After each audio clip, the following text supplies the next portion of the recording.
नमस्कार दोस्तों, silver Pen classes के यूट्यूब चैनल पर एक बार फिर से मैं आप सभी लोगों का स्वागत करता हूं। आशा है कि आप सभी लोग स्वस्थ हैं और अपनी अपनी तैयारी में ज़ोरों शोरों से लगे हुए हैं। Basic English for general competitive examinations की इस सीरीज़ में अब तक हमने पढ़ा कि एक सेंटेंस क्या होता है। हमने सेंटेंस के अलग अलग जो भाग हैं, पार्ट्स हैं, उनके बारे में पढ़ा और हमने पता लगाया कि सब्जेक्ट, वर्ब और ऑब्जेक्ट ये क्या होते हैं और हमने इनकी पहचान करना भी हमारी पिछली क्लासेस में सीखा। उसके बाद हमने सीखा था कि पार्ट्स ऑफ स्पीच क्या होते हैं, ये कितने होते हैं और इनके बारे में एक बेसिक नॉलेज हमने ग्रहण की थी। उसी दिशा में आगे बढ़ते हुए आज हम लेने जा रहे हैं अगली क्लास, पहले पार्ट ऑफ स्पीच जो कि वर्ब है, उसके बारे में आज हम पढ़ेंगे। पता लगाएंगे कि एक वर्ब क्या होती है, कितने प्रकार की होती हैं और एक सेंटेंस में यह क्या रोल प्ले कर रही होती है। तो चलिए बिना किसी देरी के शुरू करते हैं आज का topic, verbs.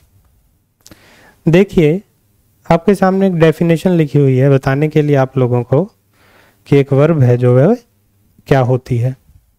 Verb is a word that expresses an action, an occurrence or a state of being. Verb, जिसे हिंदी में आप सभी लोग क्रिया के नाम से जानते हैं, वह लिखा हुआ है कि एक ऐसा शब्द जो हमें बोध कराता हो किसी एक्शन का, कि किसी काम के होने के बारे में बोध कराता हो। An occurrence, किसी घटना के घटित होने के बारे में बोध कराता हो, या फिर state of being, किसी की अवस्था के बारे में बोध कराता हो, उस शब्द को हम वर्ब कहते हैं। यही आपके सामने लिखा हुआ है। Verb is a word that expresses an action, an occurrence और a state of being. Action यानी कार्रवाई,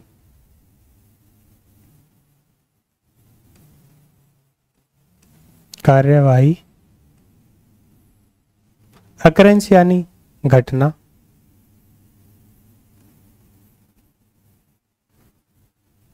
और स्टेट ऑफ बीइंग यानी किसी की अवस्था।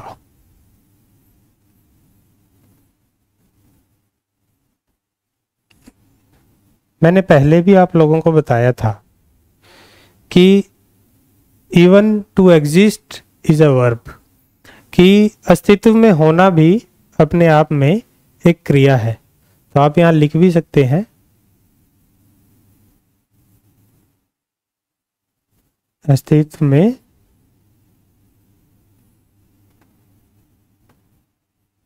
होना।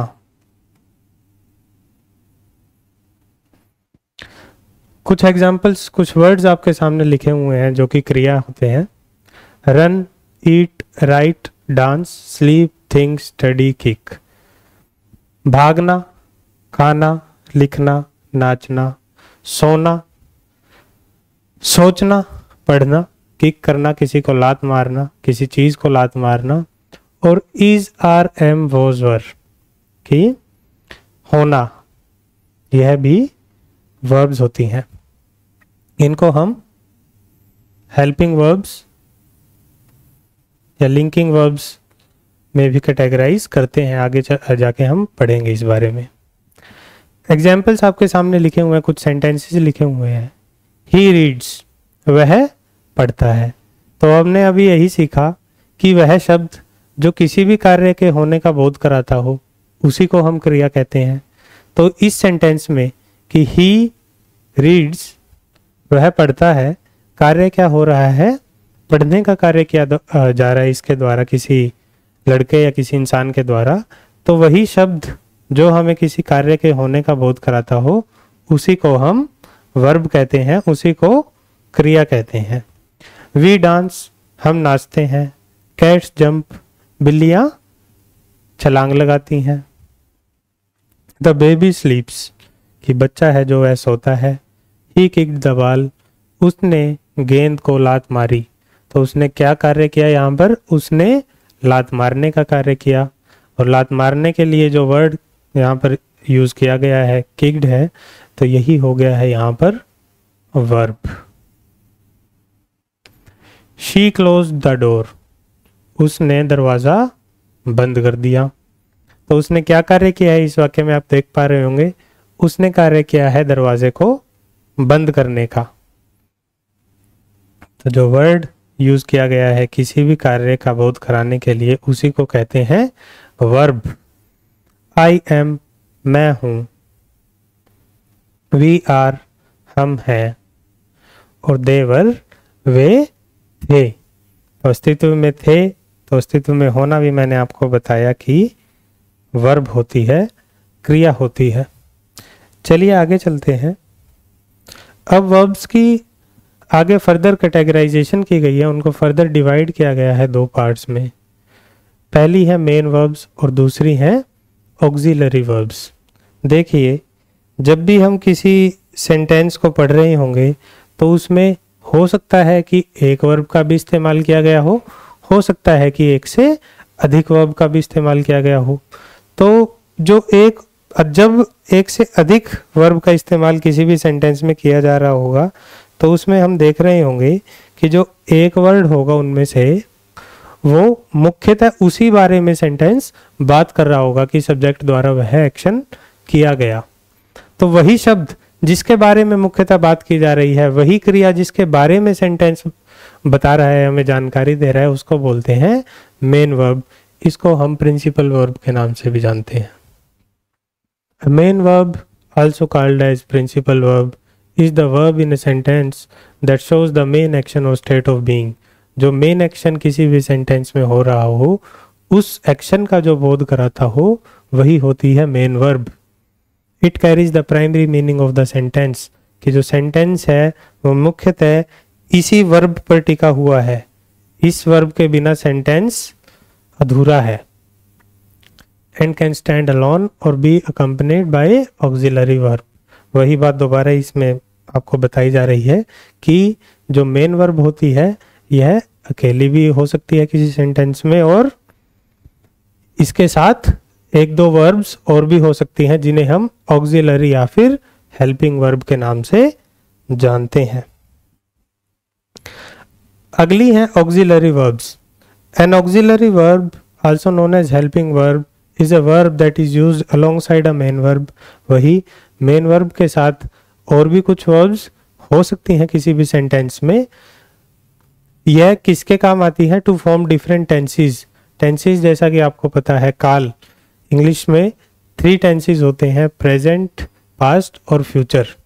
तो जो मेन वर्ब है उनको एक मीनिंग देने के लिए, यह दर्शाने के लिए कि मेन वर्ब कब हो रही थी, क्या वह पास्ट में हो रही थी, क्या वह प्रेजेंट में हो रही है, या फिर फ्यूचर में वह होगी, यह दर्शाने के लिए उसके साथ कुछ और वर्ब्स जोड़ दी जाती हैं जिनको हम ऑक्सिलरी वर्ब कहते हैं।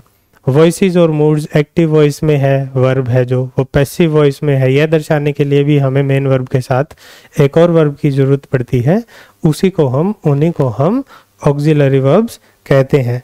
और मूड्स के बारे में ये वर्ब सेंटेंस में हमें बताती हैं वर्ब के कि एबिलिटी या पॉसिबिलिटी क्या है वर्ब की।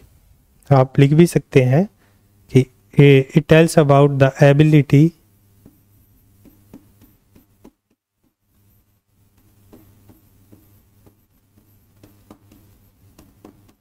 possibility of a verb, main verb, of main verb। और इनको हम मॉडल वर्ब्स के नाम से भी जानते हैं, जो एबिलिटी या पॉसिबिलिटी के बारे में जानकारी दें।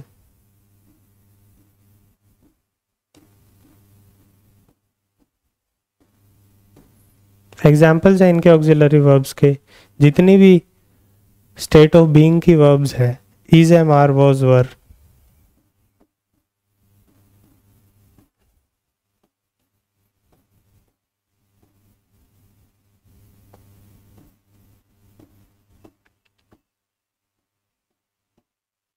और मॉडल वर्ब्स के एग्जाम्पल हैं हमारे पास।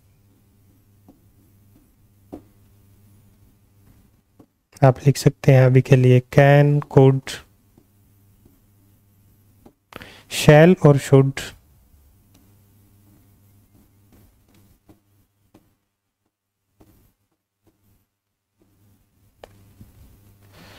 चलिए आगे चलते हैं, कुछ एग्जाम्पल्स के माध्यम से समझने की कोशिश करते हैं कि मेन वर्ब और ऑक्सिलरी वर्ब क्या होती है और पहचान भी उनकी करना सीखते हैं। शी इज रनिंग फास्ट, वह तेज दौड़ रही है।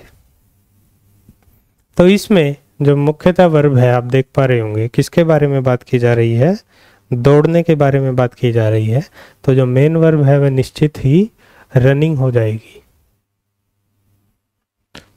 उसके बाद दूसरी वर्ब जो मैंने आपको बताया, वर्ब इज का भी यहाँ पर इस्तेमाल हो रहा है।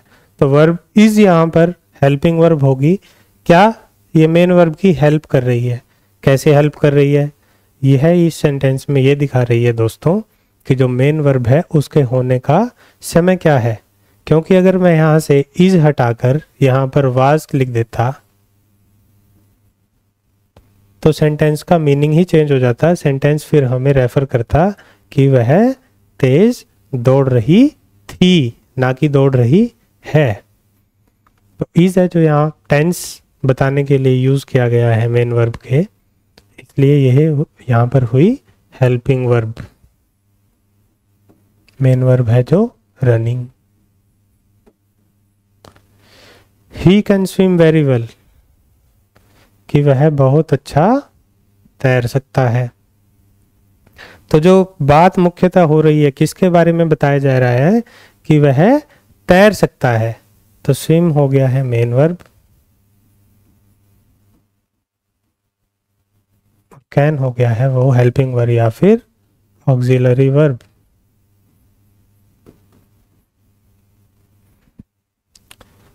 We are going to the mall, कि हम मॉल में जा रहे हैं। तो बात बताना क्या चाह रहा है सेंटेंस कि हम कहीं जा रहे हैं। क्या काम हम कर रहे हैं? जाने का काम कर रहे हैं। तो जो जाना हुआ, जो जाने के लिए वर्ड का यूज, जिस वर्ड का यूज किया गया है गो, गोइंग, यह हो गया इस सेंटेंस में मेन वर्ब और आर हो गया है helping verb. She was cooking dinner when I arrived, कि जब मैं पहुंचा वहां पर, जब मैं कहीं किसी जगह पर आया तो वह खाना पका रही थी। जो मेन वर्ब हुआ वह क्या कार्य किया जा रहा है मुख्यतः इस सेंटेंस में? एक तो खाना पकाया जा रहा है और मैं आया, मैं कहीं पर पहुंचा। तो जो पकाने का काम किया गया है और मेरे द्वारा जो पहुंचने का काम किया गया है यह हुए मेन वर्ब।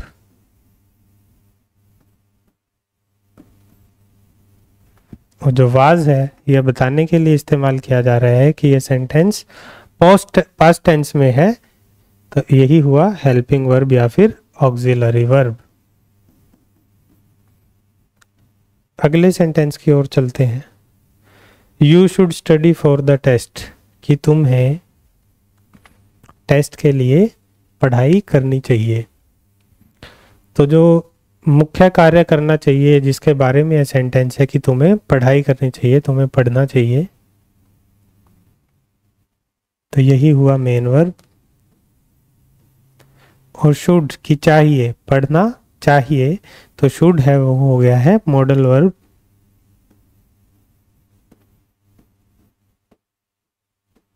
हेल्पिंग वर्ब को ही आगे मॉडल वर्ब में विभाजित किया जाता है। दे वर वॉचिंग अ मूवी, कि वह एक फिल्म देख रहे थे। तो जो मुख्य कार्य इस सेंटेंस में किया जा रहा है वह है मूवी देखने का। तो देखने के लिए जिस शब्द का इस्तेमाल किया जा रहा है वही है मेन वर्ब। और वर है जो हेल्पिंग वर्ब। अब आपको अंदाजा लगने लग गया होगा क्योंकि यह हमें बता रहा है जो मुख्य वर्ब है उसके होने के समय के बारे में, कि यह पास्ट में मूवी देख रहे थे, ना कि अभी देख रहे हैं या फिर फ्यूचर में देख रहे होंगे। I will call you tomorrow, कि मैं तुम्हें कल फोन करूंगा।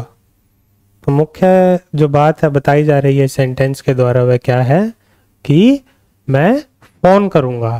फोन करने की जो क्रिया है उसके लिए जिस वर्ड का इस्तेमाल किया गया है वर्ड कॉल का यही हो गई है मेन वर्ब। और हेल्पिंग वर्ब जो टेंस बता रही है कि यह जो कार्य है, मेन वर्ब जो है, ये कब किया जाएगा, यह फ्यूचर में किया जाएगा, क्योंकि हेल्पिंग वर्ब विल है जो वो फ्यूचर टेंस के लिए इस्तेमाल की जाती है।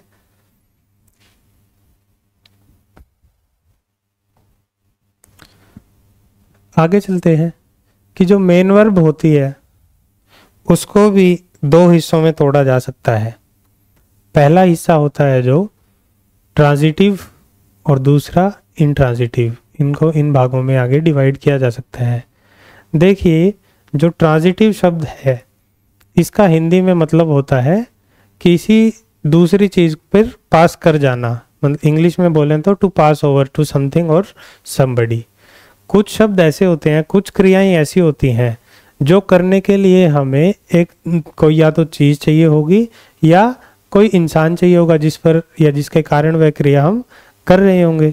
तो ऐसी क्रियाएं जहां पर हमारे द्वारा या किसी के द्वारा किया जा रहा एक्शन पास ओवर कर जाए किसी दूसरी चीज पर, उसी को हम बोलते हैं ट्रांजिटिव वर्ब्स। यानी देखिए, जैसे एक वर्ब है किक, लात मारना। मैं बोलता हूं मैंने लात मारी।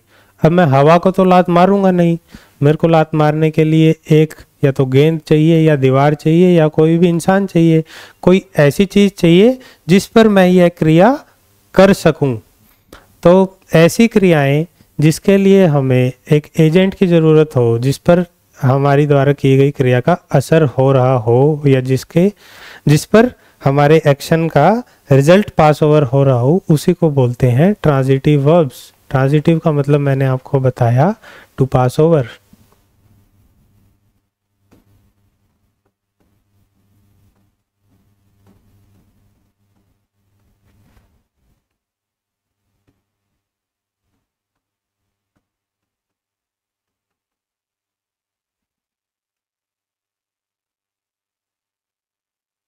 टू समथिंग और समवन। जैसे ही किक द बॉल, उसने लात मारी। लात मारने के लिए कोई आगे एजेंट, कोई चीज चाहिए होगी, तो यहाँ पर वह चीज एक गेंद है। ट्रांजिटिव वर्ब है, वर्ब तो है लेकिन ट्रांजिटिव वर्ब है किक्ड। और जो चीज, जो व्यक्ति, वस्तु हमें चाहिए होती है एक ट्रांजिटिव वर्ब के मीनिंग को कंप्लीट करने के लिए, उसी को हम बोलते हैं ऑब्जेक्ट ऑफ द वर्ब। तो जो बॉल है, गेंद है, वह हुई ऑब्जेक्ट। ये हमने पहले भी सीखा था। इस वर्ब का, ट्रांजिटिव वर्ब का, किक ट्रांजिटिव वर्ब का ऑब्जेक्ट हो गई है एक गेंद। आई एट एन एप्पल, कि मैंने एक सेब खाया। मेरे द्वारा कार्य क्या किया जा रहा है, कार्य किया जा रहा है खाने का। अब मुझे कुछ चीज चाहिए होगी जो मैं खाऊंगा, हवा तो खाऊंगा नहीं, तो वो चीज यहां पर मेंशन की गई है कि मैंने एक सेब खाया। तो जो सेब हो गया है वो हो गया है एट ट्रांजिटिव वर्ब का ऑब्जेक्ट। और एट है जो वो ट्रांजिटिव वर्ब है, क्योंकि मुझे अपना एक्शन पूरा करने के लिए, इस वर्ब के मीनिंग को कंप्लीट करने के लिए एक और वर्ड, एक और ऑब्जेक्ट की जरूरत है।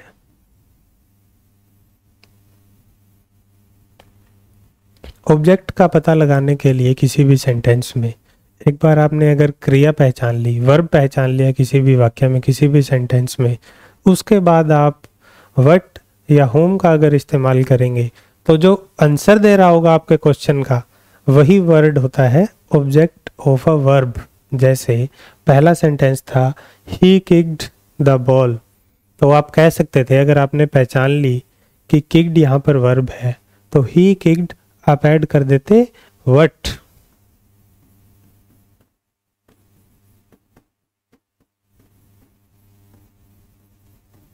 ही किक्ड व्हाट। तो जो इस व्हाट का जवाब दे रहा है जो शब्द, वह है ही किक्ड द बॉल।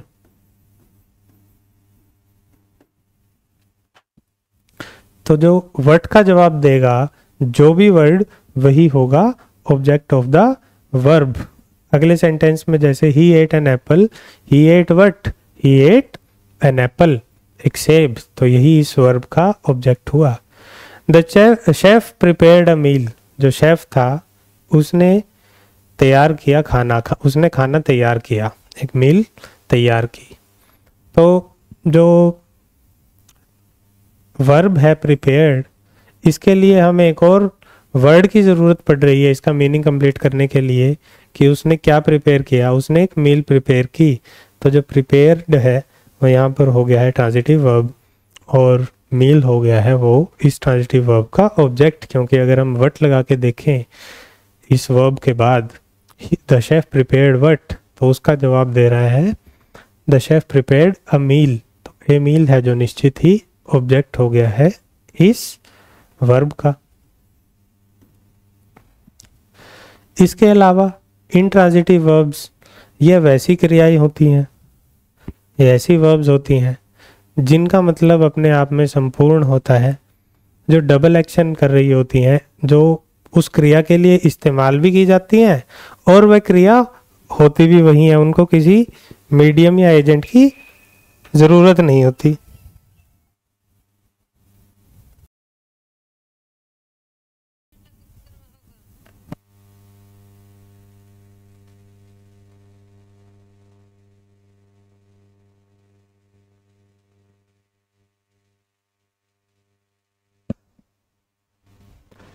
तो जो ऐसी क्रियाएं होती हैं जो जिनका मतलब अपने आप में संपूर्ण होता है, उन्हें किसी इंसान, किसी और वस्तु की ज़रूरत नहीं पड़ती, किसी वर्ड की नीड नहीं पड़ती अपना मीनिंग कंप्लीट करने के लिए। उन वर्ब्स को हम बोलते हैं इंट्रांजिटिव, यानी the action, the word, the action doesn't pass over to somebody और समथिंग। जैसे आपके सामने सेंटेंस है, ही स्लीप्स, वह सोता है। जो सोना है ये शब्द अपने आप में अपनी क्रिया को बयां कर रहा है, इसको किसी और चीज़ की ज़रूरत नहीं है इसका मीनिंग कंप्लीट करने के लिए। तो यह हो गई है intransitive verb. The children laugh loudly, जो बच्चे हैं वे हंसते हैं। जो उनके द्वारा क्रिया की गई है, जो एक्शन किया गया है वह हंसने का है। तो यही है वर्ब, और वर्ब कैसी है, इंट्रांजिटिव, क्योंकि the action of laughing is not passing over to somebody और समथिंग। यह अपने आप में संपूर्ण मतलब अपना बयां कर पा रही है। जो लाउडली है यह बयां कर रहा है कि वह कैसे हंसे, कैसे हंसते हैं। तो वह लाउडली, वह जोर से हंसते हैं। आपने अगर पार्ट्स ऑफ स्पीच वाली वीडियो अच्छे से देखी होगी तो कोई भी ऐसा वर्ड जो ऐड करे वर्ब के मीनिंग को, उसको हम बोलते हैं एडवर्ब।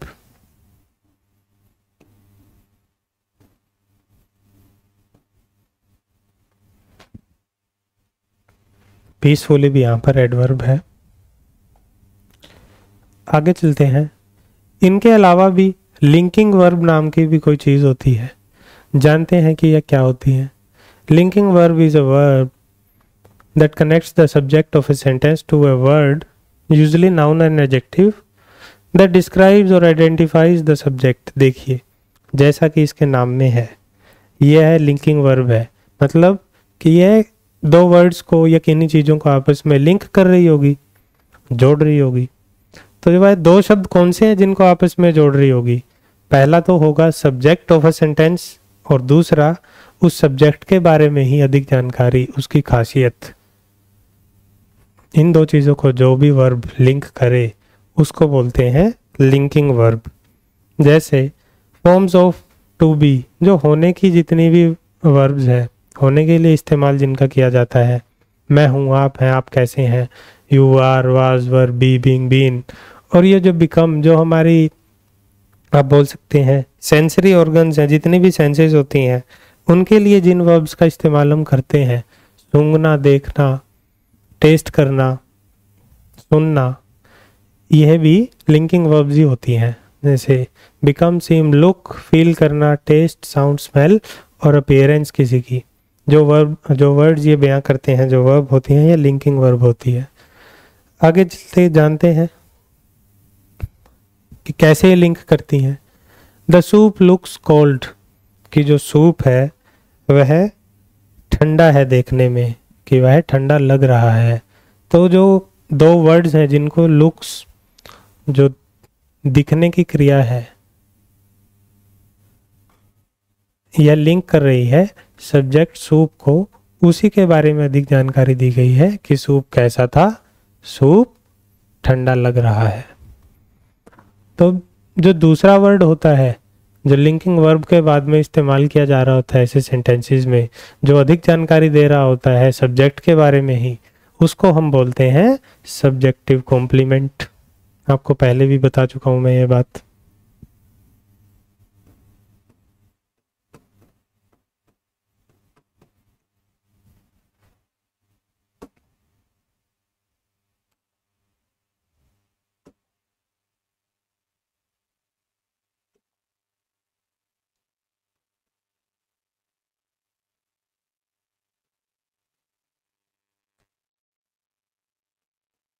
यही होता है सब्जेक्टिव कॉम्प्लीमेंट।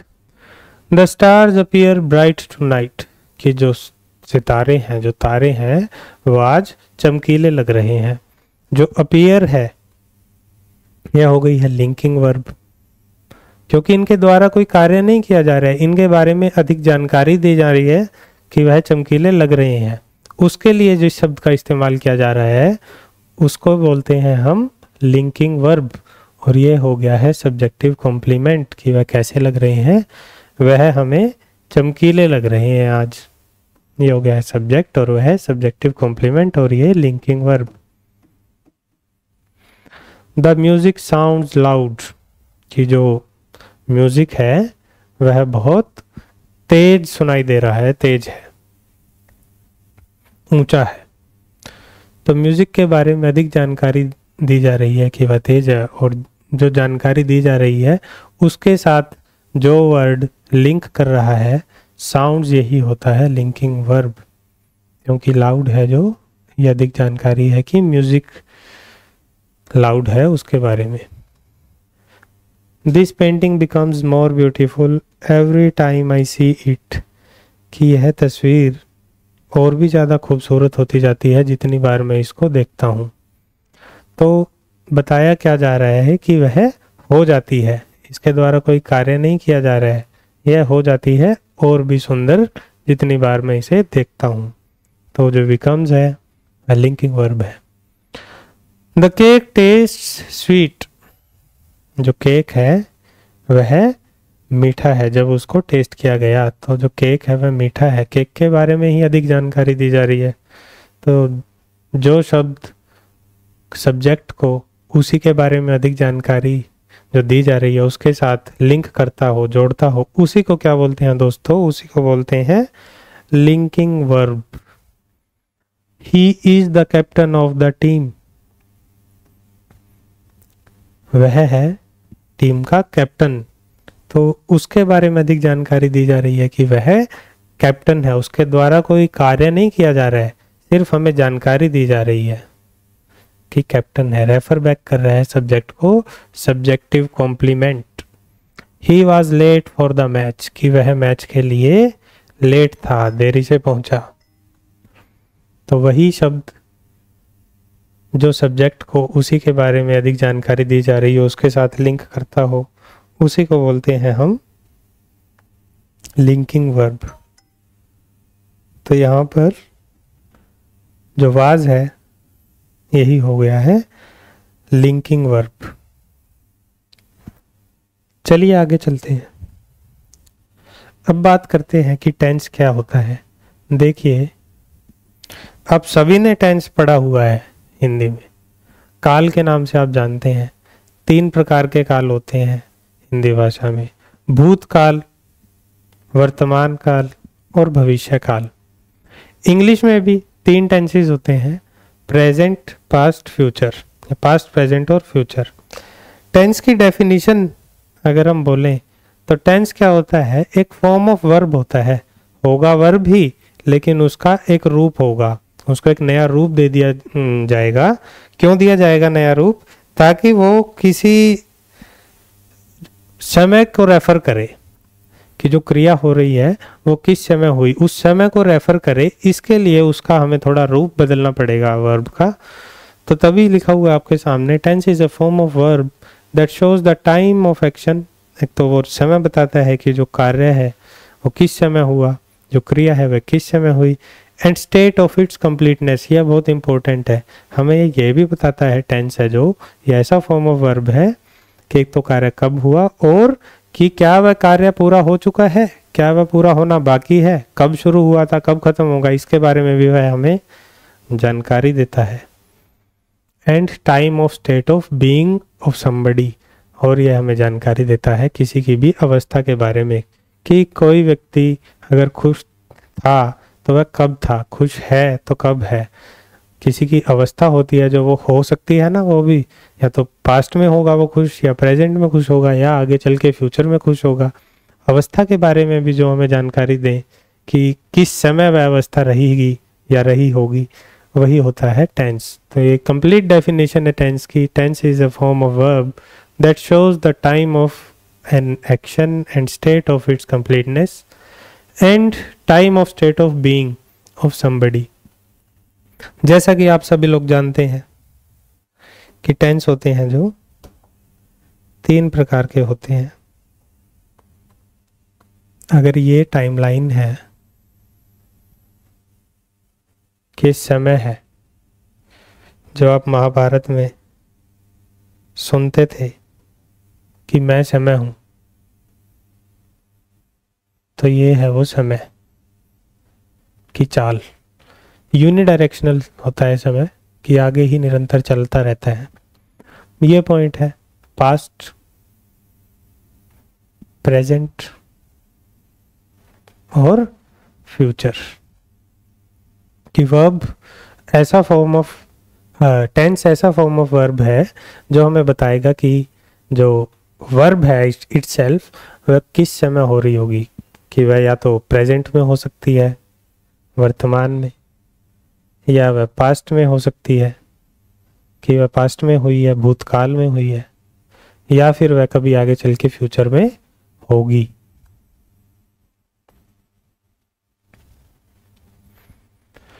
उसके बाद ये तो बात हो गई टाइम की, कि किस समय वह वर्ब हुई, क्रिया हुई, टाइम ऑफ एक्शन, और स्टेट ऑफ इट्स कंप्लीटनेस ये है यह दर्शाने के लिए कि जो वर्ब है, जो क्रिया है, क्या वह पूरी हो चुकी है, क्या वह चल रही है, क्या वह पूरी नहीं हुई है, कब शुरू हुई थी। यह दर्शाने के लिए भी हमें वर्ब की फॉर्म बनानी पड़ेगी। तो हर टेंस में, क्योंकि कोई भी क्रिया जो प्रेजेंट में भी हो रही है वो या तो चल रही होगी या नहीं चल रही होगी, या उसके बारे में कोई जानकारी नहीं दी जा रही होगी कि वो कंप्लीट हो चुकी है या नहीं है। तो फर्दर जो टेंसेस हैं हमारे, पास्ट, प्रेजेंट और फ्यूचर, इनके आगे भाग किए गए हैं ताकि हम state of completeness of verb दर्शा सकें। तो हर टेंस को, पास्ट, प्रेजेंट और फ्यूचर टेंस को हमने फर्दर 4 हिस्सों में विभाजित किया गया है on the basis of the state of completeness of any verb. जो सिंपल और इनडेफिनेट टेंस होता है, इसमें कोई भी जानकारी हमें नहीं दी जा रही होती कि जो वर्ब है वो कंप्लीट हो चुका है या कंप्लीट नहीं हो चुका है। सिर्फ हमें एक बताया होता है कि यह एक्शन हुआ है। कंटिन्यूअस होता है, जो सिंपल इनडेफिनेट में हम कह देते हैं। ये जो अगर पॉइंट ऑफ रेफरेंस हमारा ये है, पॉइंट ऑफ रेफरेंस, अगर हमारा पॉइंट ऑफ रेफरेंस ये है, तो जो क्रिया है वो हमें बिल्कुल भी कोई जानकारी नहीं दी जा रही होती कि वो इस समय कंप्लीट है, हो रही है, हो चुकी है या होगी, इस बारे में। जो कंटिन्यूअस है,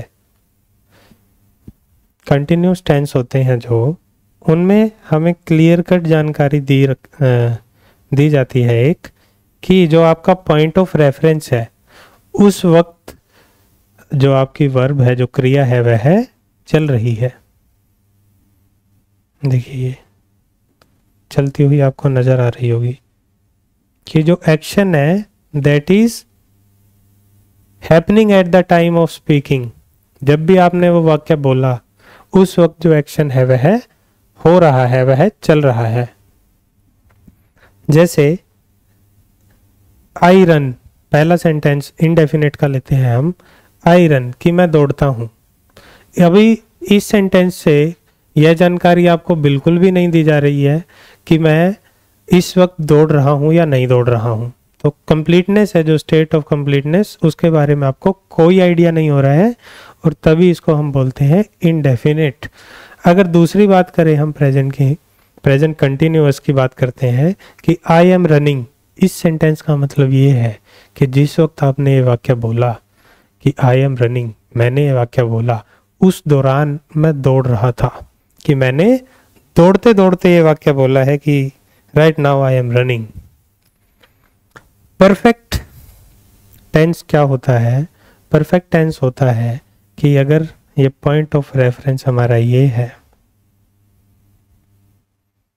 और ये है हमारा एक्शन, क्रिया, कि यह है कंप्लीट हो चुका होता है इस पॉइंट ऑफ टाइम तक। कोई भी पॉइंट ऑफ रेफरेंस हो, जिस वक्त कोई भी वाक्य बोला गया, अगर वह है परफेक्ट टेंस में है, इसका मतलब ये है कि उस पॉइंट पर जो क्रिया थी वह कंप्लीट हो गई थी, खत्म हो चुकी थी।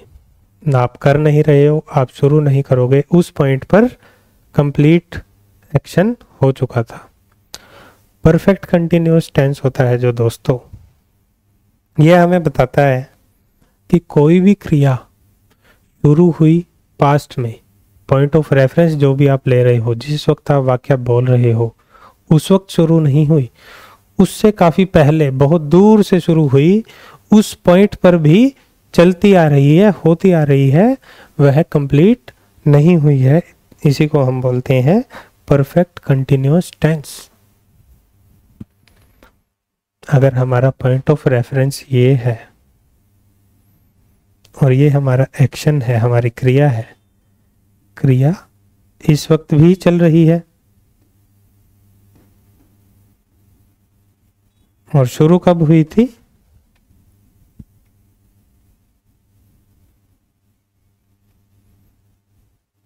बहुत पहले चलती आ रही थी।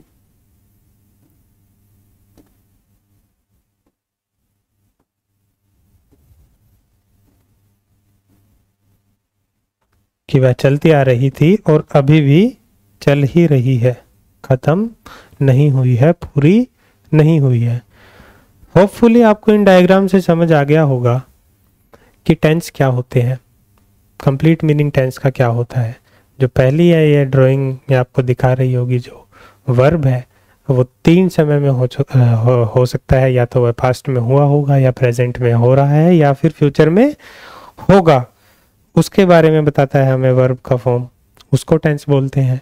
और हमें वह यह भी बताता है कि जो हमारा वर्ब है, जो क्रिया है हमारी, उसकी degree of completeness, state of completeness, यह हमें बताते हैं ये simple indefinite tense, continuous tense. तो इसी आधार पर जो हमारे टेंसेस होते हैं उनको 12 भागों में विभाजित किया जाता है।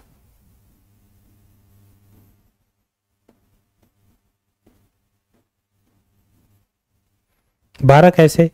कि कोई गतिविधि होगी पास्ट में भी, या तो उसके बारे में कोई जानकारी नहीं दे रही होगी, या पास्ट में चल रही होगी, या पूरी हो चुकी होगी उस पास्ट के उस पॉइंट ऑफ रेफरेंस से जब हम यह बात बोल रहे होंगे कोई भी, या फिर उससे पहले चलती आ रही होगी और उस पॉइंट ऑफ रेफरेंस तक भी खत्म नहीं हुई होगी।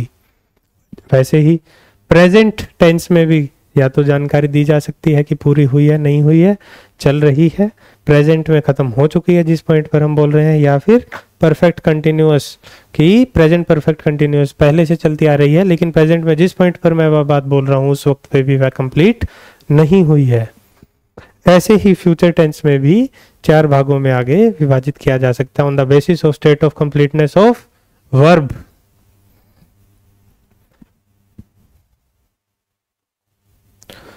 फॉर्म्स ऑफ वर्ब की मैंने बात की कि हमें वर्ब की फॉर्म बनानी पड़ेगी, यह दर्शाने के लिए कि वह कब हो रही है, और स्टेट ऑफ कंप्लीटनेस को दर्शाने के लिए क्रिया की हमें फॉर्म बनानी पड़ेगी। तो ये कौन सी फॉर्म होती हैं? यह फॉर्म्स होती हैं, देखिए 3 प्रकार की, जिनके बारे में आपने छोटी क्लासेस में पढ़ा भी होगा। सबसे पहली फॉर्म प्रेजेंट फॉर्म, जिसको हम बेस फॉर्म भी बोलते हैं।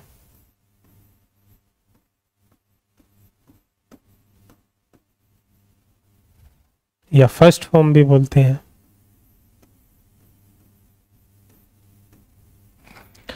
पास्ट, जैसा कि नाम सजेस्ट कर रहा है, प्रेजेंट फॉर्म यानी जो क्रिया का वह रूप जो यह दर्शाने के लिए यूज किया जाता हो कि जो क्रिया है, जो गतिविधि है, जो कार्य है, वो प्रेजेंट में किया जा रहा हो, वर्तमान में किया जा रहा हो, उसी को बोलते हैं present form of verb, base form of verb या bare form of verb, first form of verb. Past form of verb, जैसा कि नाम अपना परिचय दे रहा है, यह वर्ब की वह फॉर्म है जो हमें यह दर्शाने के लिए यूज की जाती है कि जो क्रिया है, जो कार्य जो भी किया जा रहा है, वह पास्ट में किया गया था, तो उसी को बोलते हैं पास्ट फॉर्म ऑफ वर्ब। और दूसरी past participle form of verb, तीसरी है जो past participle form of verb या फिर past perfect form of verb भी हम इसे बोलते हैं, जिनके साथ हमेशा ही हैज, हैव, हैड आता है। यह दर्शाने के लिए किए जाती हैं कि एक्शन है जो वह है कंप्लीट हो चुका था at the time of speaking any sentence. जिस टाइम आप वाक्य बोल रहे होते हैं होंगे, उस समय जो एक्शन था, जो वर्ब था, वह कंप्लीट हो चुका था। इस आधार पर उनको हम बोलते हैं पास्ट पार्टिसिपल या फिर past perfect form of verb. तो जो फॉर्म ऑफ वर्ब है, इनकी लिस्ट आप अगर गूगल भी करेंगे आपको मिल जाएगी। आशा करूंगा कि आप पढ़ लेंगे उसको निकाल के। हम भी आपको हमारे Telegram channel Silver Pen Classes पर प्रोवाइड करवाएंगे ही।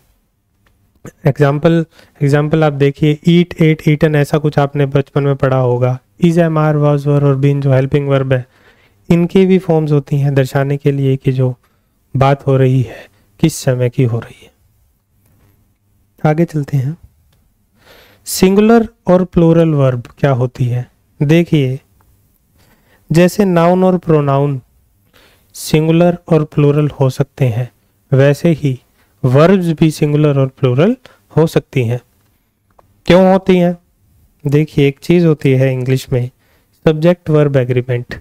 मतलब ये होता है कि सब्जेक्ट जो कि हमने पहचानना सीखा पिछली क्लासेस में, और वर्ब जो कि हम अभी सीख रहे हैं, ये दोनों ही सेम नंबर की होनी चाहिए। मतलब अगर हमारा सब्जेक्ट सिंगुलर है तो हमारी जो वर्ब है वो भी सिंगुलर होगी। अगर हमारा सब्जेक्ट प्लूरल है तो वर्ब है वो भी हमारी प्लूरल ही होनी चाहिए। यह बेस बनाता है किसी भी सेंटेंस का, ग्रामेटिकल स्ट्रक्चर का। देखने वाली बात यहाँ पर यह है कि जो वर्ब की फॉर्म होती है सिंगुलर या प्लूरल, वो अपोजिट चलती है नाउन या प्रोनाउन की फॉर्म से। अगर आपको मैं कोई भी नाउन या प्रोनाउन दूं, उसका मैं बोलूं आपको कि प्लूरल बनाना है, तो जनरली आप एस या ईएस उसके पीछे ऐड कर देंगे और बोलेंगे ये इसका प्लूरल है। जैसे बॉय का बॉयज बना दिया, गर्ल का गर्ल्स बना दिया, स्कूल का स्कूल्स बना दिया, पेन का पेन्स बना दिया। लेकिन जो वर्ब होती है उसमें केस उल्टा होता है, अपोजिट होता है कि अगर आपने एस या ईएस किसी भी वर्ब के पीछे लगाया हुआ है, इसका मतलब है कि वह सिंगुलर फॉर्म ऑफ वर्ब है, वह प्लूरल फॉर्म नहीं है। अगर आपने एस या ईएस नहीं लगाया है तो इसका मतलब है कि वह प्लूरल फॉर्म ऑफ वर्ब है। जैसे प्रोनाउन यहाँ पर बताए गए हैं, I, we, you, they, plural pronouns है, जैसा कि आप सभी को पता भी होगा, याद भी कर लीजिए। ये इनके साथ जो वर्ब फॉर्म यूज की गई है, हम सेंटेंस बना सकते हैं। I play, we play, you sing, they study, we study, you study, I have something, I have a pen, I am, they और आई वाज और दे वर और वी वर। और जो सिंगुलर प्रोनाउंस है, ही, शी, इट, और एक व्यक्ति का नाम लिखा हुआ है रमेश, सिंगुलर है, जो एक वचन है, इनके साथ जो वर्ब होगी वह भी सिंगुलर ही यूज़ की जाएगी। और सिंगुलर वर्ब आपको पता है कौन सी होती है, जिसके पीछे एस या ई एस लगा हुआ हो। तो he plays, she plays, Ramesh plays, Ramesh sings, Ramesh studies, she studies, he has something, he has a pen, और ही इज़ या ही वाज।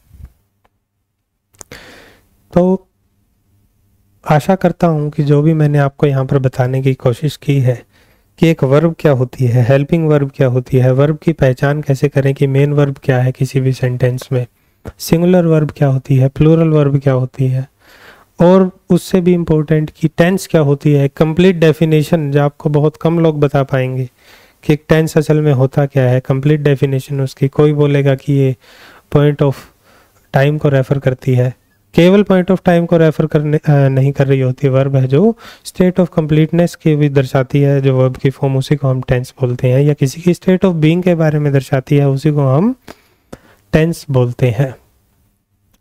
आशा करता हूँ कि आप सभी को यह सब कुछ समझ आया होगा। जो कुछ भी मैंने यहाँ पर आप लोगों को पढ़ाया वह आपको प्रोवाइड करवाया जाएगा पीडीएफ फॉर्म में। इसी क्लास की पीडीएफ आपको मिल जाएगी जो हमारी स्लाइड्स हैं हमारे Telegram channel Silver Pen Classes पे।